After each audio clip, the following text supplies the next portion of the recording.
Student, তোমরা যারা ক্যালকাটা ইউনিভার্সিটির আন্ডারে থার্ড সেমিস্টারের ছাত্রছাত্রী আছো এবং তোমাদের রাষ্ট্রবিজ্ঞান সাবজেক্টে অনার্স আছে, তোমাদের জন্য আজকের ক্লাসটা খুবই গুরুত্বপূর্ণ। আজকের ক্লাসে তোমাদের এসইসি A2 পেপার থেকে গুরুত্বপূর্ণ এসএকিউ প্রশ্ন উত্তর নিয়ে আলোচনা করব। আজকের ক্লাসে তোমাদের 2021 সাল এবং 2020 সালের প্রশ্নপত্রের সমাধান নিয়ে আলোচনা করব এবং তোমরা জানো তোমাদের জন্য প্রিভিয়াস ইয়ার্সের প্রশ্নপত্র খুবই গুরুত্বপূর্ণ। এখান থেকে তোমরা অতি অবশ্যই পরীক্ষায় কমন পাবে। তোমরা আজকের ক্লাসটা ভালো করে দেখে নাও। আরেকটা বিষয় তোমাদের বলার আছে, তোমাদের জন্য সেমিস্টার 4-এর অ্যাডমিশান শুরু হয়ে গিয়েছে। তোমরা যারা 4 সেমিস্টারে অ্যাডমিশান নিতে চাইছো, তোমরা এই নম্বরে যোগাযোগ করে অ্যাডমিশান নিয়ে নিতে পারো। চলো আজকের তোমরা প্রশ্ন উত্তরগুলো দেখে নাও। এবারে তোমরা প্রশ্ন উত্তরগুলো দেখে নাও। প্রথমে তোমরা 2021 সালের প্রশ্নপত্রের সমাধানটা দেখে নাও। 1 নম্বর প্রশ্ন কি আছে, ভারতের সর্বোচ্চ দেওয়ানি আদালত কি? ভারতের সর্বোচ্চ দেওয়ানি আদালতের নাম হচ্ছে সুপ্রিম কোর্ট। দ্বিতীয় প্রশ্ন, পরের প্রশ্ন আর কি, হাইকোর্টের বিচারপতিকে কে নিয়োগ করেন? ভারতের রাষ্ট্রপতি। পরের প্রশ্ন আছে, জেলার সর্বোচ্চ ফৌজদারি আদালতের নাম কি?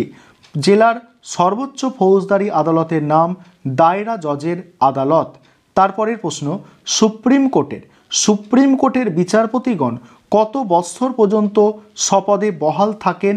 65 বছর পর্যন্ত। আর এটা যদি হাইকোর্ট হতো সেক্ষেত্রে 62 বছর বয়স পর্যন্ত হতো। পরের প্রশ্ন, সুপ্রিম কোর্টে যেসব লেখ জারি করতে পারে একটি উল্লেখ করতে বলা হচ্ছে। বন্দি প্রত্যক্ষীকরণ।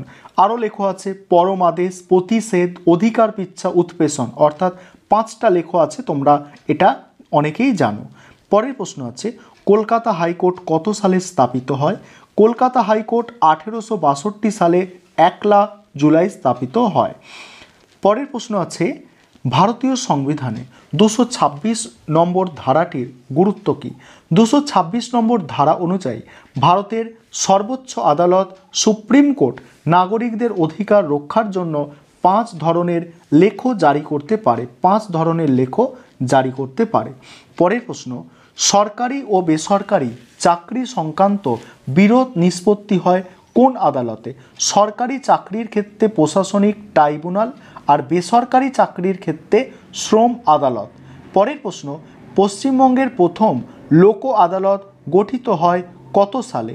অ্যান্সারটা দেখো, 1982 সালে 5ই মার্চ। পরিবার আদালতের একটি কাজ লেখো। পরিবার আদালতের একটি গুরুত্বপূর্ণ কাজ হলো পারিবারিক বিরোধ নিষ্পত্তি করা। পরের প্রশ্ন, লোক আদালত কে সংগঠিত করেন? লোক আদালত কে সংগঠিত করেন? লোক আদালত সংগঠিত করেন জেলার আইনি সেবা কর্তৃপক্ষ। পরের প্রশ্ন, নতুন শিশু বিচার আইন কত সালে প্রণীত হয়? দেখো, 2015 সালে প্রণীত হয়।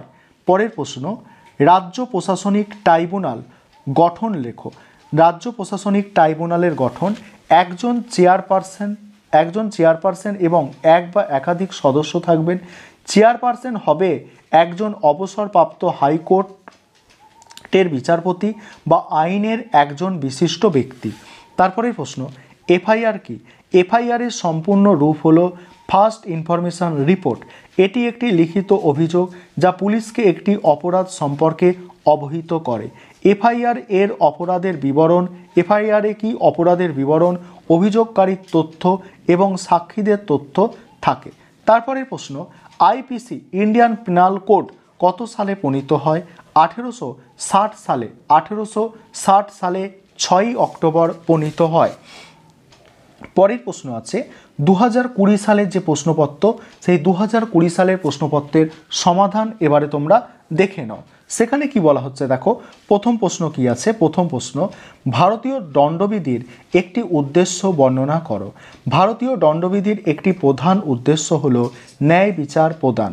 পরের প্রশ্ন, হাইকোর্টের বিচারপতিদের অবসরের বয়স কত? 62 বছর। 62 বছর।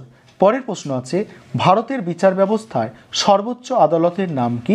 ভারতীয় বিচার ব্যবস্থায় সর্বোচ্চ আদালতের নাম সুপ্রিম কোর্ট। তারপরের প্রশ্ন কি আছে দেখো, ন্যায় পঞ্চায়েত বলতে কি বোঝো?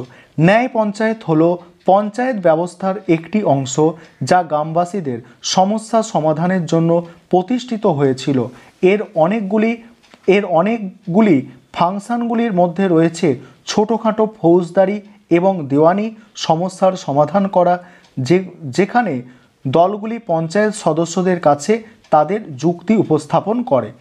তারপরে দেখো প্রশ্ন, ভারতে ফৌজদারি ন্যায় বিচার ব্যবস্থার একটি উৎসের নাম লেখো। ভারতে ফৌজদারি ন্যায় বিচার ব্যবস্থার প্রধান উৎস হল ভারতীয় দণ্ডবিধি 1860। পরের প্রশ্ন, ফৌজদারি মামলার ক্ষেত্রে সর্বনিম্ন আদালত কোনটি? ম্যাজিস্ট্রেটের আদালত। তারপরের প্রশ্ন, লোক আদালতের একটি গুরুত্বপূর্ণ কাজ হলো দেওয়ানি ও ফৌজদারি মামলার মীমাংসা করা। পরের প্রশ্ন, ভারতীয় সংবিধানে উল্লেখিত একটি নাম লেখো। পরমাদেশ, এটা প্রতিষেধ লিখতে পারো, বন্দি প্রত্যক্ষীকরণ লিখতে পারো, 5টা লেখো আছে তোমরা জানো। তারপরে বিবাদ প্রশমনের যে কোনো একটি আনুষ্ঠানিক পদ্ধতির নাম লেখো। দেখো, আলোচনা বিবাদ প্রশমনের একটি গুরুত্বপূর্ণ আনুষ্ঠানিক পদ্ধতি। তারপরে প্রশ্ন, অপ্রাপ্তবয়স্কদের একটি কাজ বলছে, অপ্রাপ্তবয়স্ক আদালতের একটি কাজ। অপ্রাপ্তবয়স্ক কোনো শিশুকে গ্রেপ্তার করা হয়েছে, তার মামলার শুনানি। নেক্সট প্রশ্ন কি আছে দেখো, মহিলা আদালতের একটি উদ্দেশ্য বর্ণনা করো। মহিলা আদালতের একটি উদ্দেশ্য, মহিলা আদালতের প্রধান উদ্দেশ্য হলো নারীদের বিরুদ্ধে অপরাধ, বিশেষ করে যৌন নির্যাতন ও পারিবারিক সহিংসতার মামলা দ্রুত ও ন্যায্যভাবে নিষ্পত্তি করা।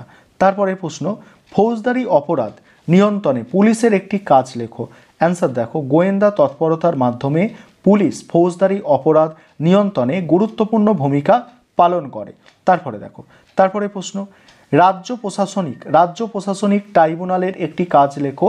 যদি কোনো সরকারি কর্মচারীকে অন্যায্যভাবে চাকরি থেকে অপসারণ করা হয়, তাহলে তিনি ওই রাজ্য প্রশাসনিক ট্রাইব্যুনালের কাছে আপিল করতে পারেন। পরের প্রশ্ন, সুপ্রিম কোর্ট কোন সালে বিশাখা নির্দেশিকা চালু করেন? সুপ্রিম কোর্ট 1997 সালে 13ই আগস্ট বিশাখা নির্দেশিকা চালু করে। পরের প্রশ্ন, পরিবার আদালত কোন সালে প্রবর্তিত হয়? ভারতে পরিবার আদালত প্রবর্তিত হয় 1984 সালে। এই ছিল তোমাদের আজকের প্রশ্ন উত্তর।